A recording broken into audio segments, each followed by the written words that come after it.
အားလုံးပဲမင်္ဂလာပါ2025ရဲ့ဒီဇင်ဘာပေါ့နော်နောက်ဆုံးလလေးဖြစ်ပါတယ်ကျမတို့က2026ကိုကူးပြောင်းရတော့မယ့်ကာလဖြစ်တယ်ပေါ့နော်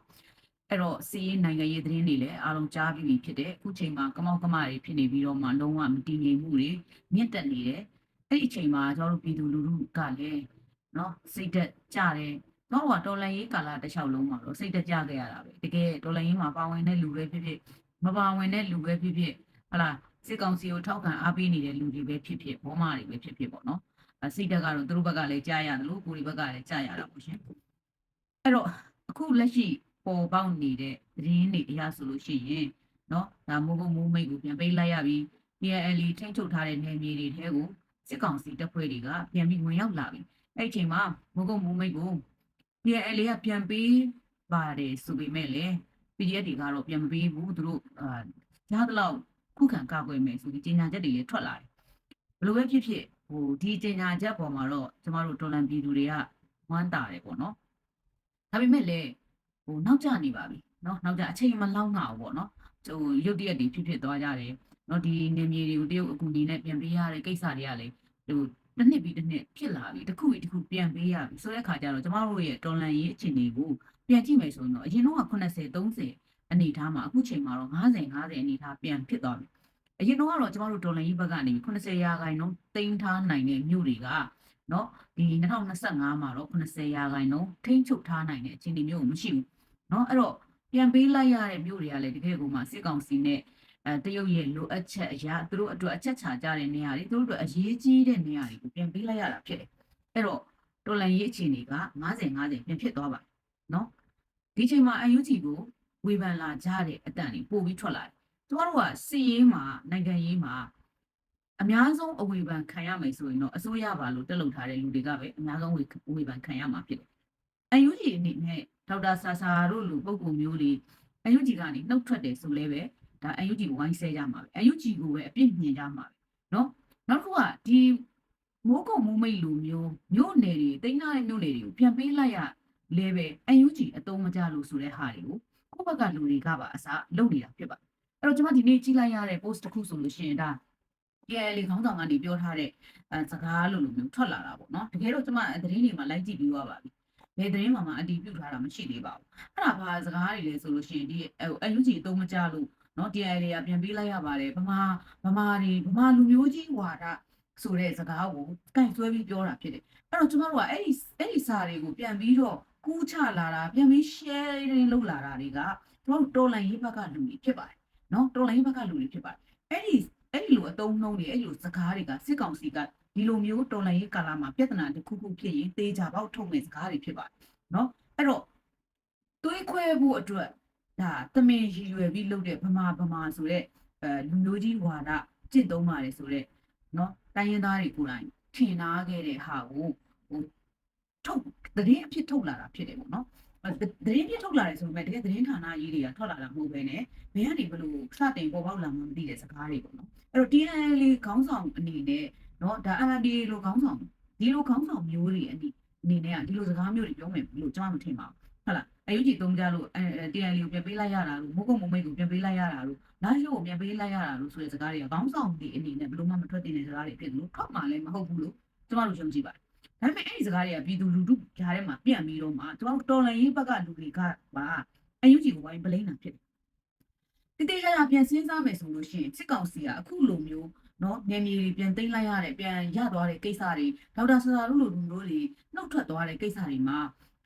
တေချာပေါက်ဒီအပေါ်မှာစိုက်ဝါးထက်မှာဖြစ်ပါတယ်ဒါကိုကျမတို့တော်လန်ပြည်သူတွေကနားလည်ဖို့လိုတယ်ကျမပြောချင်နားလည်ဖို့လိုတယ်အချင်းချင်းတွေးခွဲဖို့အတွက်ဒီသုံးနှုန်းတွေကိုသုံးလာတာဖြစ်တယ်ဟုတ်လားဗမာလူမျိုးကြီးဝါဒဆိုပြီးတော့ဖြန့်လိုက်တဲ့စကားဒီဗမာတွေအတုံးမကျလို့ဒီနေမြေတွေကိုပြန်ပေးလိုက်ရပါတယ်ဆိုပြီးတော့မှဖြန့်လိုက်တဲ့စကားတစ်ခုကဒါတိုင်းရင်းသားလက်နက်ကိုင်တွေဘက်ကထွက်လာတဲ့စကားတေချာပေါက်မဖြစ်နိုင်ပါဘူးဒီစကားကိုပြည်သူလူထုကြားထဲမှာဖြန့်တာဟာအဖွဲ့အစည်းတစ်ခုပဲရှိပါမယ်အဲ့ဒါကစစ်ကောင်စီဘက်ကလူတွေဖြစ်ပါအဲ့ဒီလူတွေပဲဖွဲ့စပြီးတော့ဒီသတင်းကိုဖြန့်မှာဖြစ်ပါတယ်နော်ဒါကိုကျမတို့ဘက်ကတော်လှန်ရေးဘက်ကနေပြီးတော့ UNG အလက်ကျဖြစ်နေတဲ့ပြည်သူလူထုကတော်လှန်ရေးဘက်ကပါလို့ဒါပြောတာဟုတ်လား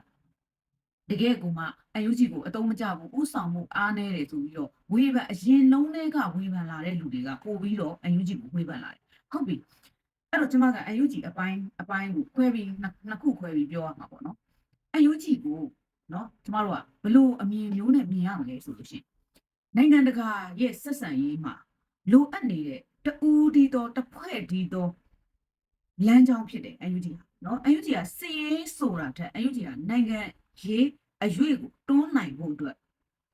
အခွင့်အရေးအပြည့်အဝရှိထားတဲ့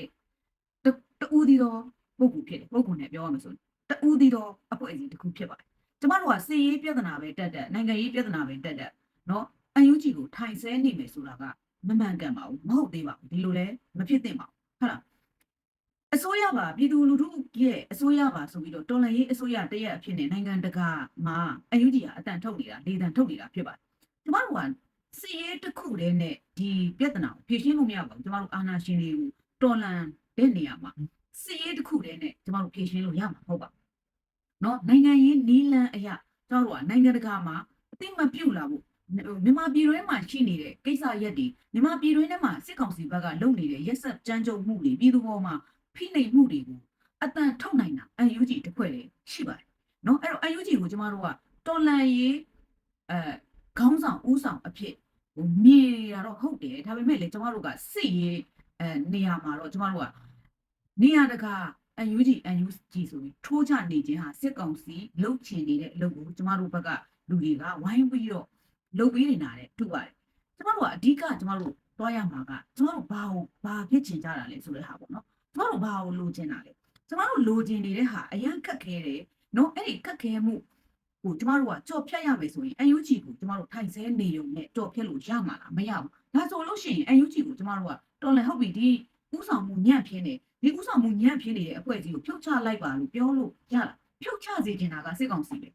စစ်ကောင်စီဟာအယူကြီးဒီသားသူ့ရဲ့ဖြုတ်ချရမယ်နော် EAO တွေကအတာထောင်းအဲ့ဒါကိုသူတို့ EAO ကိစ္စတွေတို့ခေါင်းထဲမှာအဲ့လောက်မရှိဘူးဘာလို့လဲဆိုလို့ရှိရင်တရုတ်ရဲ့လက်အောက်ခံနေဖြစ်နေတယ်တရုတ်ကိုနော်လိုချင်တာလေးတော့ပေးလိုက်ရင်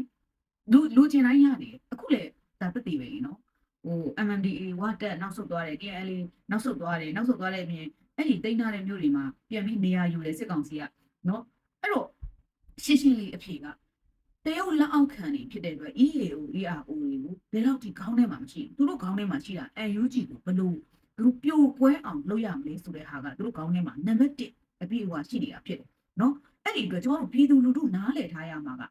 UNG ကိုကြိုက်တယ်ဖြစ်စေမကြိုက်တယ်ဖြစ်စေ UNG ကကျွန်တော်တို့အစိုးရဖြစ်တယ်ရှိဖို့လိုအပ်နေတယ်သူ့ရဲ့အားနည်းချက်တွေရှိတယ်ကျွန်တော်တို့မရှိဘူးလို့ကျွန်တော်တို့အတင်းမငြင်းဘူး UNG မှာဥဆောင်မှုအပိုင်းတွေအားနည်းတာအမှန်ပဲဒါပေမဲ့ကျွန်တော်တို့ကဒါကြီးတွေကိုဟုတ်လားတခုခုဖြစ်တိုင်း UNG အလက်ကျဖြစ်နေလို့မရဘူး UNG ကိုဟောက်ထုတ်နေုံနဲ့ကျွန်တော်တို့တော်လှန်ရေးကပိုပြီးစိုးသွားမှာအဲ့တော့ပိုပြီးစိုးသွားမယ့်အရာတွေကိုကျွန်တော်တို့ဆက်လုပ်နေမှာလားကျွန်တော်တို့ကတော်လှန်ရေးအရွေ့မှာခြေတစ်ဖက်စာတစ်ပွားစာပဲရွေ့ကျွန်တော်တို့ကလုပ်ရမယ်ဆိုလို့ရှိရင် UNG ကမဖြစ်မနေဒီတော်လှန်ရေးကာလမှာရှိနေရမယ်အဖွဲ့အစည်းဆိုတာကိုတော့ကျွန်တော်တို့လက်ခံထားမှာရ